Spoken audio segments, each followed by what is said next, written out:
Closing Keynote speaker and my former boss, Simone Marstiller. There are so many things that we could say about her and her incredible career as a public servant, she's an attorney, she's an accomplished executive, and I think she might be the person who's served as secretary of the most state agencies. I don't know if that's a record, a Guinness Book record, but she served as secretary of Department of Juvenile Justice, Business and Professional Regulation, Department of Management Services, and then most recently as Secretary of Agency for Healthcare Administration. But even more than that, she has served governors as counsels, she's served agencies as legal counsel, and she has been a judge on Florida's First District Court of Appeal. It's an incredible background that brings a lot of insight, a lot of wisdom, and her time at AHCA was very meaningful to those of us who were there. She is currently serving of counsel with the Gunster firm in its healthcare, government affairs, and appellate practice groups. And she is going to bring it home with some remarks and observations about the healthcare system, and then she and I will close out with a little bit of conversation. So please welcome Simone Marstiller.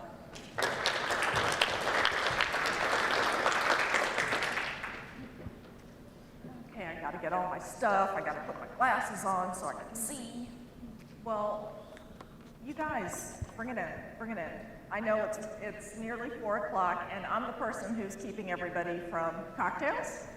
So I'm going to be as entertaining as I possibly can be. But before I start, I do want to thank State of Reform, AHCA, my friend Beth, for inviting me to not only attend the conference, but to close it out and give some closing thoughts on where we think and I think healthcare in Florida is going. I have to say that I have made so many great connections today. I have reconnected with many people, many of whom I hadn't seen in a while and who I knew from different aspects and places in my career. I've done some incredible brainstorming today, just kind of off the cuff and ad hoc, and hopefully those conversations can continue, because I think everybody who is here wants to do pretty much the same things, right, for healthcare in the state of Florida. We want it to be high quality, we want it to be accessible and affordable. We want it to be transparent. We want it to be useful to the ultimate consumers of healthcare. That's you and me and the people that we serve. Now, I don't know who all attended the 2 panels on legislative, what happened in the legislative session, but I do want to just run quickly through a few things, because to me, and I could be wrong about this, but to me, this last legislative session was one for the history books for healthcare in the state of Florida. I have not seen the Florida legislature so solely focused on making those kinds of improvements to healthcare, so to make sure that we're helping accessibility and raising quality. So a few of the things that you all probably heard about today: the Prescription Drug Reform Act. Obviously, that is the, sunshine on PBMs Act, I think is what I would call it. It is the first in the country that has really taken on PBMs, and I shouldn't say taken them on, but really looking at the practices and getting some real transparency and vision into how those entities operate and how those operations affect the cost of not only prescription drugs, but healthcare in general. And I will say, I know that the federal government, that Congress, is also working on similar legislation. It seems that we have all sort of woken up to PBMs all at the same time.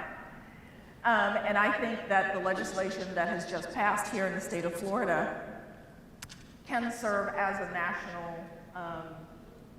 rubric, right, for other states who want to do this, as well as the federal government. Now, from what little I'm hearing about what may be coming out of Congress, I think at the end of the day, Florida's legislation is going to be stronger in what we're trying to accomplish. But I will say I read a story about, I guess, a recent Senate committee hearing. And the questioning was about, the high price of insulin in particular. And you had folks from PBMs and folks from the drug manufacturers, and they were all doing this. It's his fault that the prices are so high. No, it's his fault. So I'm hoping that what we get out of Congress is, relative to PBMs is going to be, that's going to have teeth to it. So that's left to be seen. The other piece of legislation I think you all have heard a lot about is Florida Kid Care Program eligibility, that those eligibility or income requirements have finally increased. It has been something that has been attempted to get done for the last 3 or so years, so that is really a good thing for Florida's families. A few other things that I didn't hear about today. Telehealth practice standards. Bill was passed, including in the definition of telehealth in Florida, audio-only telephone calls. That's a big deal. Medicaid coverage for continuous glucose monitors. Now that's something that when I was at the agency, we kind of started, on the down low, so I'm really glad to see that the legislature has wholeheartedly decided to include that. That is, something that's important for management and control of, what is a, unfortunately, common chronic disease among many of our citizens. Home health aides for medically fragile children. This legislation enables family caregivers to become trained and qualified to provide that kind of care, and it requires AHCA to establish a Medicaid fee schedule for those kinds of services. Nursing home resident Bill of Rights. It's been enhanced to make sure that our nursing home residents and patients have the right to be free from sexual abuse, neglect, and exploitation. We've created a sickle cell registry for the first time in the state of Florida and are requiring newborns and infants to be screened for sickle cell. This one, y'all, I'm gonna say thanks to the butt huts for this one. This is called healthcare provider accountability, but it really arose from that's what it is, butt huts. From the butt hut situation in South Florida. It's something that several legislators came to AHCA and said, look, we've got all of this unlicensed activity going on in South Florida. We want to make sure people are getting the right care, et cetera, et cetera. And at the time, unfortunately, we had to explain that AHCA didn't have the kind of authority to shut down unlicensed activity like that. So not unlike the Department of Business and Professional Regulation, who has authority to go after unlicensed activity, so unlicensed roofers and things like that for, consumer protection. AHCA didn't have that kind of authority. Well, now the agency does. And the legislature also created an entire standard of care for the kind of medical services that are provided in butt huts. I just like saying butt huts, clearly. So let's talk a little bit about, healthcare trends in Florida. Now, I think that this session today has really covered a lot of ground. So we heard about mental health and behavioral health. We learned about maternal health care. We learned about, obviously, Medicaid redeterminations, which we, may talk about later. A lot of things that very important to consider and to kind of keep an eye on the trends in Florida. One of the things I wanted to share with you, and you all may or may not have seen this, but when we're talking about mental health, I think we have seen over the last several years, mental health and behavioral health go from kind of an ancillary health service to something that is critically needed, right? The governor and First Lady Casey DeSantis have really brought the importance of the need for good mental health services finally into the spotlight, frankly, where it belongs. I had the privilege of serving with the First Lady when she was the chair of the Children and Youth Cabinet. And she tasked me with working with some stakeholders to come up with a roadmap to improving mental health for minority communities. And so I'm hoping that we will see that report is taken and that the legislature does something with it, because that is certainly an important aspect of healthcare in Florida. But as to mental health in general, you all may have seen that Representative Sam Garrison, as this article says, got a crash course in the complexities of healthcare appropriations during this session. But he has vowed that starting in the next legislative session, that he is going to take on mental health treatment and care and funding in the state of Florida. And he says, which is, I think he's absolutely right, it will take a few, 2 or 3 years to really get it right, but he is bound and determined. And by the way, he is in line at some point to be a Speaker of the Florida House of Representatives.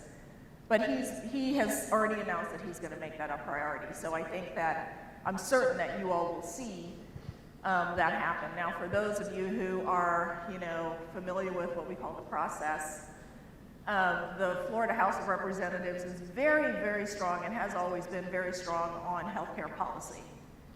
But in the last couple of years, I will tell you, I have also seen the Senate health policy folks kind of, bow up and really start to work with the House to come up with some good legislative policies that are going to serve Floridians well.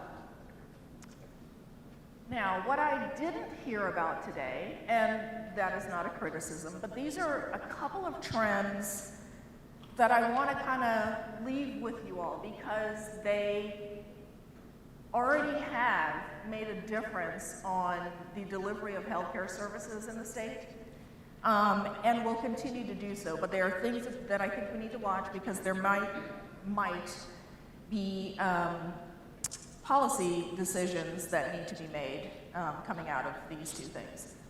One of them is what people are calling the retailization of healthcare. So that's essentially, Walmart, CVS, Walgreens, right, are creating health clinics and providing health services where traditionally they were doing, pharmacy services. Obviously, Walmart is kind of a big box store and has been providing some other types of services kind of on the side. So one of the definitions of retailization of healthcare is it's the evolution of the delivery of healthcare from a physician-centric model to a more consumer-friendly, patient-centric model, right? Okay. Its goals are comfort and convenience. They want to move toward, instead of episodic healthcare, toward continuous healthcare, looking at population health initiatives. They want to reduce the cost of delivering healthcare. They want to divert a lot of non-acute usage of emergency rooms, kind of keeping those within those smaller healthcare facilities. And it's kind of a customer service thing. I think that physicians are recognizing that maybe we don't all like to go to the doctor because it's not consumer friendly. And so I think that the entities that are doing the retailization, don't forget they're coming from a consumer service background. So all they're doing is adding another service and using their expertise as consumer-oriented organizations and placing that into healthcare, which can only be good, right? So as I said, the main players in Florida are CVS, Walmart, Walgreens. CVS had minute clinics and now health hubs. Walmart has expanded from, 6 locations in Florida in 2022. They're adding 16 more just this year. And their clinics are next to their supercenters, their Walmart supercenters. Walgreens has forged a relationship or a partnership with Village MD, and is dumping a whole lot of money into that partnership, not only in Florida, but nationwide. They claim, anyway, that more than half of their locations are going to be slated to be developed in medically underserved communities, which I think would be a good thing if that is indeed what happens. Target used to be a little bit of a player in this space, but all of its locations have now become CVS and are branded as CVS. So the question really for us as in the healthcare space, working in healthcare service delivery and policy development, is whether retailization has achieved its goals. Well, I'm not sure we know, because in researching this, the most recent study I found, and I could be wrong, trust me, there might be other studies out there, but the most recent one that I found is from 2017, and it was done by the RAND Corporation, or 2016. And at the time, one of the few positives were that pricing is transparent in retailization, which is good, and that people did indeed utilize those healthcare outlets more. So the category of individuals who tend to go to these healthcare clinics are people between the ages of 18 and 44 who don't have a primary care physician. So the fact that these clinics are located in the neighborhoods and inside Walmart or next to Walmart and it's convenient has actually increased people's usage and seeking out of primary care. But what they hadn't done, at least as of 2016, they had not yet done, brought down the use of emergency departments for non-acute things. So people are still going to the emergency department with earaches instead of going to urgent care or to one of these facilities. So I think that's, that it's a good trend overall, but I think we at some point need to get to the point where we are pulling the right data from those clinics to see if indeed quality has gone up, costs have gone down, and patient satisfaction is greater. The other trend I just want you all to think about is private equity development in healthcare. Huge in Florida, hospitals, provider, physician groups, all across the sector. And what it basically is you have a group of private investors who have money, thank goodness, and they invest in these businesses with an eye toward getting a return on their investment, somewhere around 20%, a return on their investment in only 3 to 5 years. Now we know, right, healthcare improvements take a little bit longer than that, so that is one of the concerns about private equity in healthcare. Another one of the concerns is that investors might want to be too hands-on, and there's a desire to maintain a separation, excuse me, if you will, between investors and the physicians who are running the practices and the hospitals. On the other hand, the infusion of capital is easier than traditional lending institutions, and it's enabling physicians and hospitals to become more efficient because they have passed off back office and administrative not services, but functions, right, to the PE firm. Technology, it allows investment in technology and new scientific, research and things to move healthcare delivery and to be innovative, and that's a good thing. But we don't really know at this point, everything has pros and cons, but there are some, policy considerations for this as well. Things like, we don't really know who the ownership interests are, because those things are not required to be transparent just yet. There might be antitrust concerns. We do want to make sure that the private equity and investment desire for return on investment doesn't affect negatively health outcomes, because at the end of the day, we want to make sure that health outcomes are continuing to improve and get better.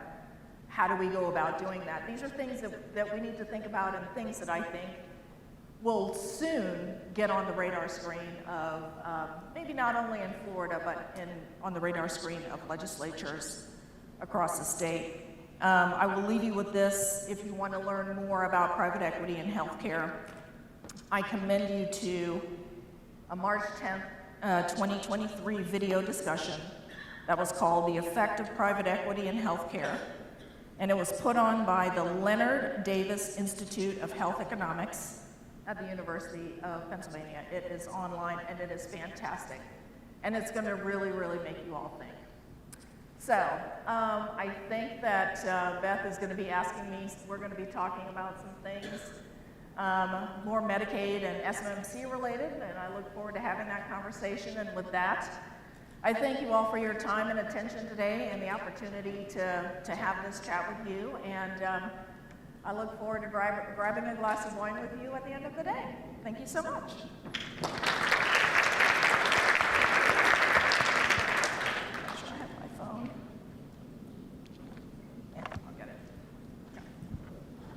Very much for those thought-provoking comments. There absolutely was a lot that happened during session and so forth.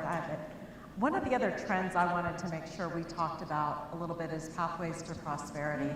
And the first time I ever heard that phrase, I heard it from you. And so I really wanted to hear a little bit more from you about how that concept evolved within the administration. I know you were part of that.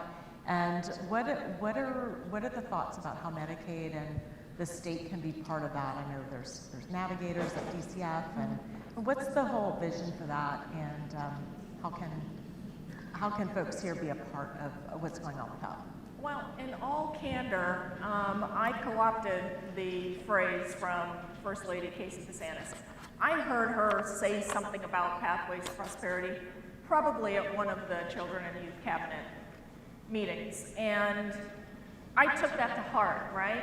She has been a huge proponent of kind of taking government out of the way and connecting people in Florida in need with the services that they need. She has every confidence that our communities have those resources and that we can help individuals on the pathway to prosperity, right? By connecting them with the right services. So that's kind of the bigger concept. And so I took that, as AHCA secretary, I took that back to the team and I said, okay, as we are thinking about putting together the new procurement for the next 6 years of the Medicaid managed care program, which we really wanted to take to like the next level, right? So this is going to be, next gen SMMC. And I told the team, I said, we all know hear about social determinants of health. And I said, Medicaid it's a program and it's services that many people need at a particular time. Obviously, there are individuals on Medicaid who have certain conditions, et cetera, they're elders, we get that. But there is a population of individuals who, for whatever reason, need Medicaid for a period of time, in addition to other social services. And we should be helping them get on the pathway to prosperity, right? We shouldn't want generations of families to be on Medicaid and social assistance programs. We shouldn't. So if we can bake in some way, right, to the Medicaid reprocurement, an enticement for our HMOs to work with community organizations, recognizing that many of their Medicaid members actually have the capability to improve their lives, but need those connections. And our managed care plans, I felt, were in the perfect position to do that very thing because they already have relationships with those community organizations. They know very well the needs of their individual members. They do a really good job of that. And so kind of saying, let's give it a goal, let's give it a name, right? It's not just connecting people with services, it's connecting them with services in order to get them from point A to point B. That's the concept behind Pathways to Prosperity. And that's how it got in the ITN. All right, excellent. I appreciate that background. It makes a lot of sense. And the other thing that I appreciated when you were there was bringing AHCA more into the state health improvement plans. It's not something AHCA had traditionally really been a part of in any really significant way. Where do you see that collaboration going? And I know those groups meet regularly and are continuing to work that, and some of those concepts work their way into the ITN as well. But what was your vision for that? You know, I thought it was important, and I think I had, you know, when I first came into AHCA, and you know how you guys gave me the whole list of, and you're now on these all these committees and councils, and found out that I was on the state health improvement planning committee, and I wanted to know more about it and what it did, and it didn't take me long to realize that indeed the Agency for Healthcare Administration had not been truly an active partner and participant in that process. And it was important to me to make sure that we were adding value to that process and conversation. Because after all, what else should the Agency for Healthcare Administration be doing but advancing the state's overarching health improvement goals? So that was really, I went to the meetings, we participated, and I told my team at AHCA, I said, okay, here's what's true. When we're building the Medicaid managed care, reprocurement, I want to make sure that our goals for that thing match as many of the goals in the statewide health improvement program as we can. But it makes sense, right? We're all supposed to be working together as agencies and entities and not silos. So I was glad to see that ultimately that's how it turned out in the ITN. Right. And your experience working across multiple agencies probably brought that perspective of how we could all work better together. I know I have like 10 more questions, so we'll just take another hour. Is that okay, everybody? You can bring your drinks in here. How about that? So I do think we're almost at the end of our time, but I'll just end on one last piece, which has to do with quality and incentives, and maybe talk a little bit more about what you saw, about what else we needed to be doing to advance quality in the Medicaid program when you came in, and particularly around incentives. Okay. As I said earlier when I was standing at the podium, we all of us who are involved in healthcare, we want to increase quality, right? But what I learned as I met with my managed care company partners when I first took on the role of Secretary of AHCA, what I heard was, AHCA's got a whole lot of sticks but no carrots. And I thought, that makes sense.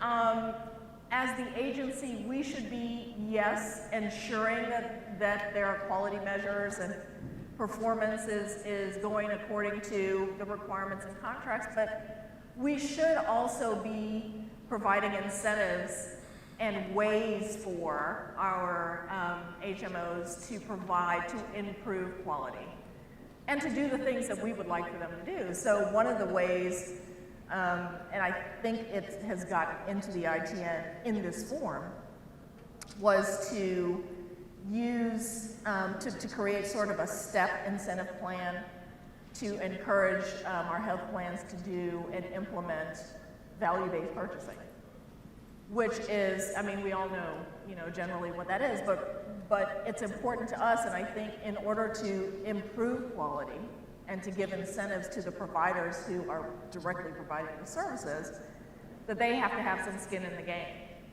That to me is a big carrot, a very big and real and useful carrot.